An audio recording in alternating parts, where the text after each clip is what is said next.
Hello friends, welcome to my YouTube channel. मेरा नाम है सुनील। हम कर रहे हैं डीएसएसबी की तैयारी और साथ में किसी भी गवर्नमेंट एग्जाम में जहाँ पे हिस्ट्री के क्वेश्चन पूछे जाते हैं, आप इस एमसीक्यू सेट को देख सकते हो। तो बिना किसी देरी के आइए शुरू करते हैं। आपसे एक रिक्वेस्ट है, आप मेरे यूट्यूब चैनल को सब्सक्राइब करें, शेयर करें, जिससे मेरे को सपोर्ट मिलता है फ्रेंड्स। तो आइए शुरू करते हैं। अशोक के शिलालेखों को सर्वप्रथम किसने पढ़ा? तो ये पढ़ा था जेम्स प्रिंसेप ने। अशोक के किस शिलालेख में उसकी कलिंग विजय का वर्णन है? 13वें में। अशोक का कौन सा अभिलेख दो भाषाओं ग्रीक और माइक में प्राप्त होता है? तो सरेकुना सरेकुना। नेक्स्ट क्वेश्चन है फ्रेंड्स, सांची के स्तूप का निर्माण किसने कराया था? अशोक ने कराया था। मैगस्थनीज ने भारतीय समाज का वर्गीकरण कितने भागों में किया है?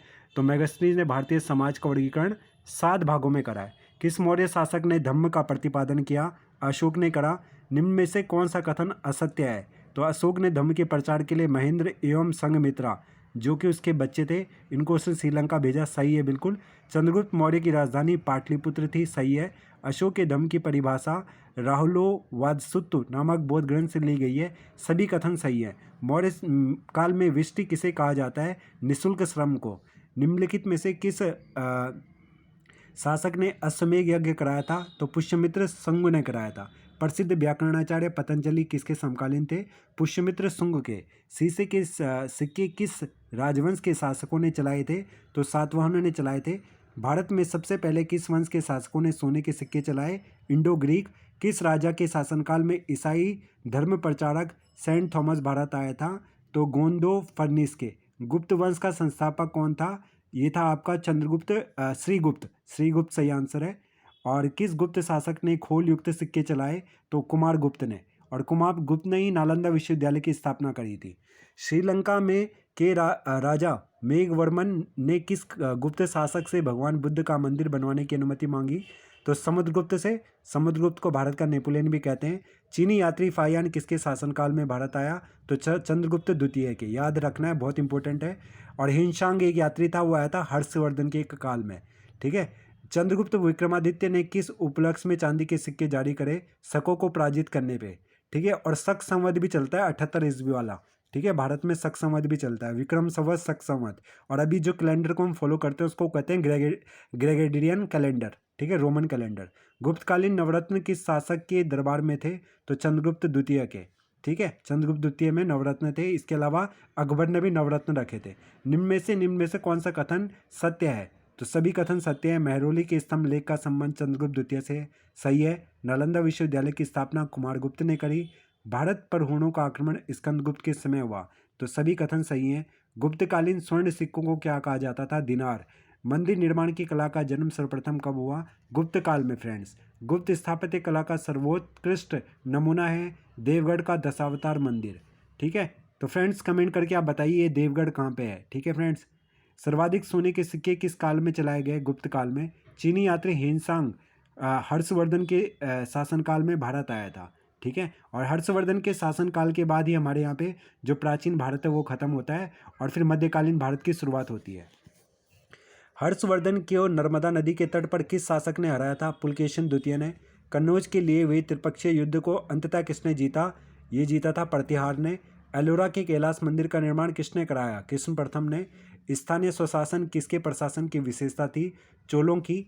निम्नलिखित में से किसके शासनकाल को साहित्य और कला का स्वर्णकाल कहा जाता है? तो चंद्रगुप्त द्वितीय। नालंदा विश्वविद्यालय की स्थापना किसके शासनकाल में हुई थी? कुमारगुप्त प्रथम के। राजतरंगिणी के रचयिता कौन थे? कल्हण। 712 ईस्वी में भारत का पहला सफल मुस्लिम आक्रमण किसके द्वारा किया गया था? तो महमूद गजनवी ने करा था। और इसने भारत पर 17 बार आक्रमण किया था महमूद गजनवी ने।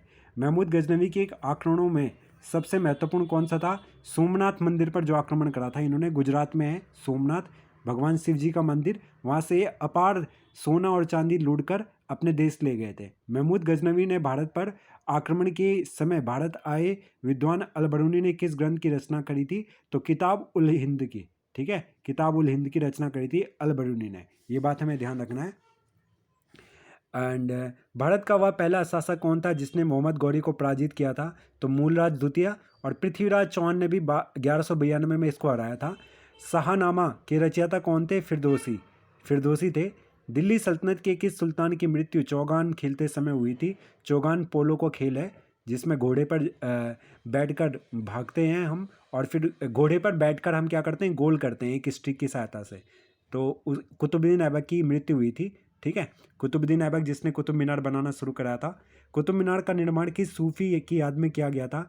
तो एक सूफी संत थे कुतुबुद्दीन बख्तियार काकी। सर्वप्रथम भारत की प्रथम महिला शासिका कौन थी? रजिया सुल्तान, ठीक है। रजिया सुल्तान थी, जो कि क्या थी, गुलाम वंश खिलजी, हाँ ये गुलाम वंश से शायद रजिया सुल्तान जो थी गुलाम वंश से। इक्तदारी प्रथा किसने प्रारंभ करी थी? तो इल्तुतमिश ने। इक्तदारी प्रथा, इक्तदारी सिस्टम। भारत में सिजदा एवं पाबोस प्रथा किसने शुरू करी? बलबन ने, बलबन ने। निम्न तुगलक शासक था ये। निम्न में से किस सुल्तान ने बाजार नियंत्रण व्यवस्था लागू करी? अलाउद्दीन खिलजी ने।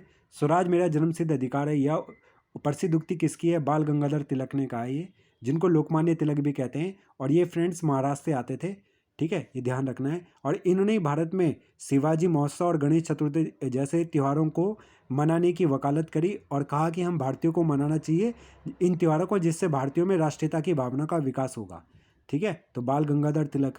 मोहम्मद बिन तुगलक ने अपनी राजधानी दिल्ली से कहाँ ले गया था? दौलताबाद, महाराष्ट्र में, ठीक है। इसको पागल बादशाह भी कहा जाता है मोहम्मद बिन तुगलक को। किताब उल रहला का लेखक इब्न बतूता कहाँ का निवासी था? तो मोरक्को का था। दीवान अमीर कोई विभाग की स्थापना किस सुल्तान ने करी? मोहम्मद बिन तुगलक ने। सल्तनत कालीन किस सुल्तान ने सर्वप्रथम किसानों पर सिंचाई कर ब्राह्मणों पर जजिया कर लगाया? तो फिरोज तुगलक था ये। सांकेतिक मुद्रा का प्रचलन किस शासक ने किया? मोहम्मद बिन तुगलक ने। तो हमने कर लिए इस वीडियो में 50 क्वेश्चन, तो अब करेंगे नेक्स्ट 50 क्वेश्चन, ठीक है फ्रेंड्स।